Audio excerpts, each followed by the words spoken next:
Hey guys, welcome back to my YouTube channel. आज हम Indian contract act start करेंगे। इस वीडियो में हम कॉन्ट्रैक्ट का इवोल्यूशन देखेंगे। तो जो कॉन्ट्रैक्ट है वो कोई रिसेंट सब्जेक्ट तो है नहीं, ये बहुत पुराना कंसेप्ट है।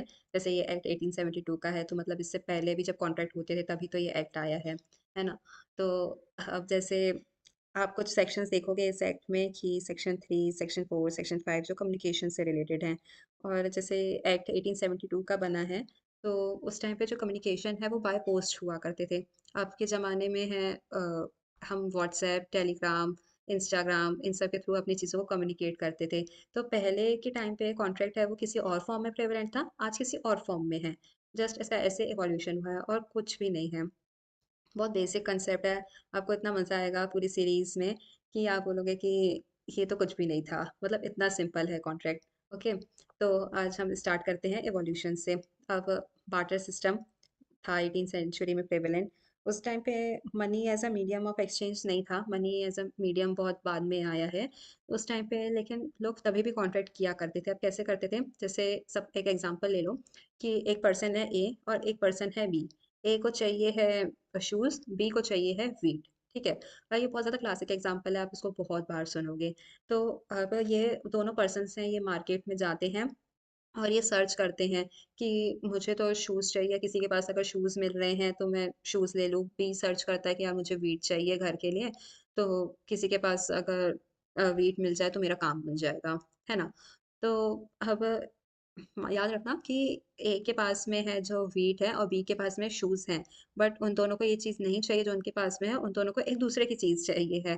तो ये लोग मार्केट में जाएंगे, एक दूसरे को ढूंढेंगे। फिर अगर कोई पर्सन अगर ये एक दूसरे को मिल जाते हैं तो फिर उसी टाइम पे चीज़ें ये लोग एक्सचेंज कर सकते हैं। ठीक है, तो ये होता था कॉन्ट्रैक्ट उस टाइम पे जब लोग अपनी नीड को सेटिस्फाई करने के लिए है एक दूसरे हंट करते थे मार्केट में। बट ये सिस्टम बहुत ज़्यादा इतना काम का नहीं था, क्योंकि काफ़ी बार ऐसा होता था कि लोगों को है जो उनकी चीज़ें नहीं मिलती थी। अब यही बहुत ही वेग सा कंसेप्ट था, बट ये उस टाइम पे होता था, लोग काफ़ी परेशान होते थे।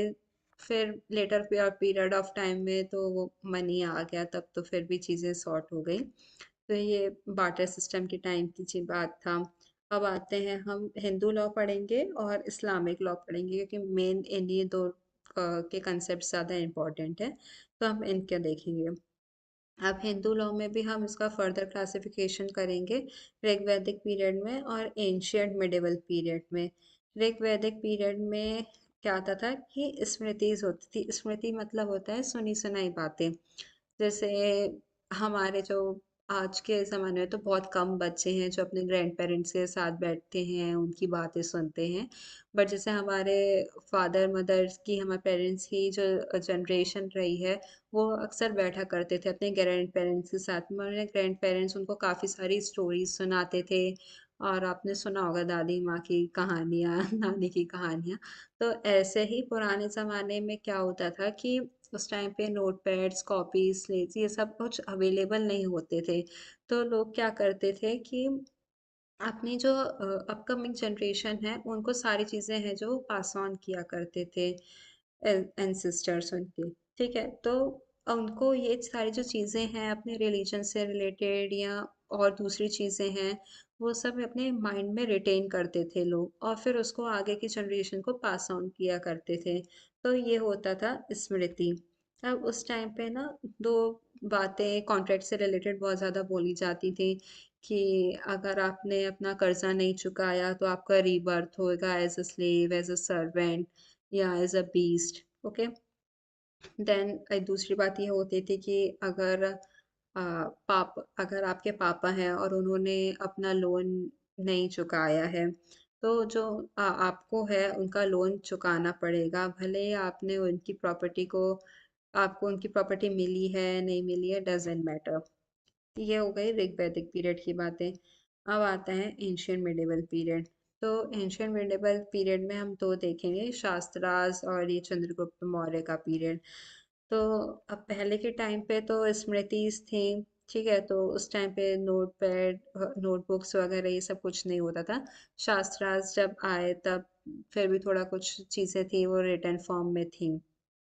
तो शास्त्रार्थ में कॉन्ट्रैक्ट से रिलेटेड बताया गया था कि कौन से लोग हैं जो इनकम्पिटेंट माने जाते हैं, कौन से लोग कम्पिटेंट माने जाते हैं। अब आप इस एक्ट में भी देखोगे कि फर्दर जब हम देखेंगे सेक्शन 10, 11, तो उसमें बताया जाएगा कि कौन से लोग इनकम्पिटेंट हैं, कौन से लोग कम्पिटेंट हैं। तो जो माइनर हैं या अनसाउंड माइंड के लोग हैं, इनको कॉन्ट्रैक्ट में इनकम्पिटेंट माना जाता है। और जो मेजर है, साउंड माइंड का है, जिसको बाय लॉ वो डिबार नहीं है, तो वो लोग कॉम्पिटेंट माने जाते थे कॉन्ट्रैक्ट के। ओके। अभी शास्त्रार्थ के टाइम पे कौन से लोगों को इनकम्पिटेंट माना जाता था? तो जो डिपेंडेंट्स होते थे या माइनर होते थे या सन्यासी होते थे, ये लोग कॉन्ट्रैक्ट नहीं कर सकते थे। अब कौन से लोग कॉन्ट्रैक्ट कर सकते थे? तो जो किंग, वैदिक टीचर है, अगर कोई करता है तो ये लोग कॉन्ट्रैक्ट कर सकते थे। ये हो गई मौर्य गुप्ता पीरियड की कहानी। अब आता है कि चंद्रगुप्त मौर्य। चंद्रगुप्त मौर्य के टाइम पे और चीज़ें हैं जो आती हैं, जैसे कि फ्री कंसेंट, कंसेंसस, ये सारी कंसेप्ट्स हैं, ये इंट्रोड्यूस होते हैं।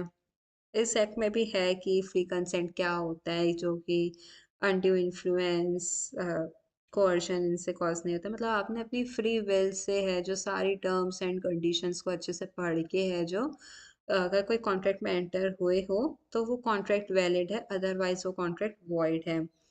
अब कॉन्ट्रैक्ट कौन कौन से वॉइड होते हैं, तो उनके टाइम पे कुछ चीज़ें थी, जैसे कि अगर आपने नाइट में कॉन्ट्रैक्ट किया है या आप घर किसी छोटे से रूम में अगर आप कॉन्ट्रैक्ट कर रहे हो या फॉरेस्ट में कर रहे हो, दूसरी किसी सीक्रेट प्लेस में कर रहे हो, तो ये फिर कॉन्ट्रैक्ट कॉन्ट्रैक्ट माने नहीं जाएंगे, ये कॉन्ट्रैक्ट वॉइड होंगे।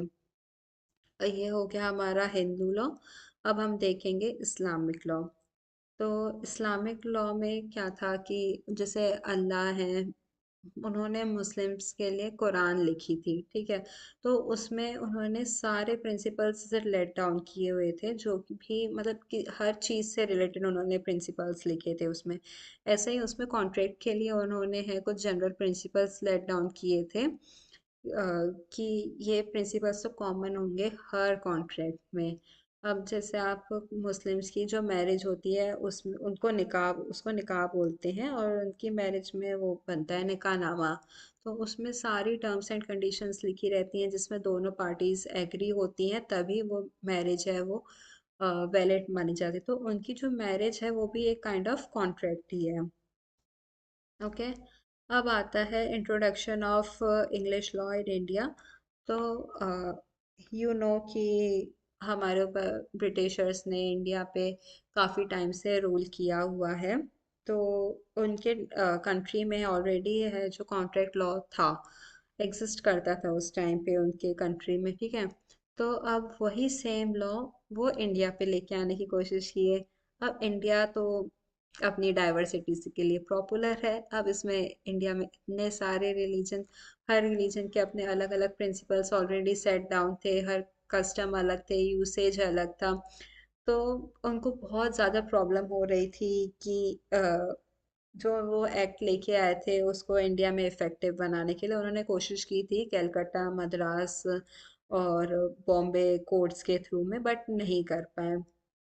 तो अब लोगों ने क्या किया कि अब उस एक्ट को अच्छे से एनफोर्स कराने के लिए इंडिया में, क्योंकि इंडिया में आप हर रिलीजन को अगर आप अलग अलग तरीके से उनके लॉज को इंटरप्रेट करने लगोगे, तो कोर्ट का टाइम बहुत बढ़ जाएगा, बहुत डिले होने लगेगा, और अच्छे से कोई इफेक्टिव मैनर नहीं रहेगा। तो एक जनरल प्रिंसिपल्स हैं जो वो कॉमन पार्लेंस में सबके लिए सेट होने चाहिए। इसलिए वो उस एक्ट को अच्छे से एनफोर्स करने के लिए थर्ड लॉ कमीशन को इंट्रोड्यूस करते हैं 1861 में, जिसने कुछ मॉडिफिकेशंस किए उनके एक्ट में, और फिर इंट्रोड्यूस किया इंडियन कॉन्ट्रैक्ट एक्ट 1872। तो ये हो गई पूरा एवोल्यूशन इंडियन कॉन्ट्रैक्ट एक्ट का। अब हम नेक्स्ट वीडियो में देखेंगे पर्पस और ओवरव्यू इस एक्ट का। If you like my video, do like, share, and subscribe. Also, comment down your suggestions and have a good day. Let's meet in another video. Bye bye.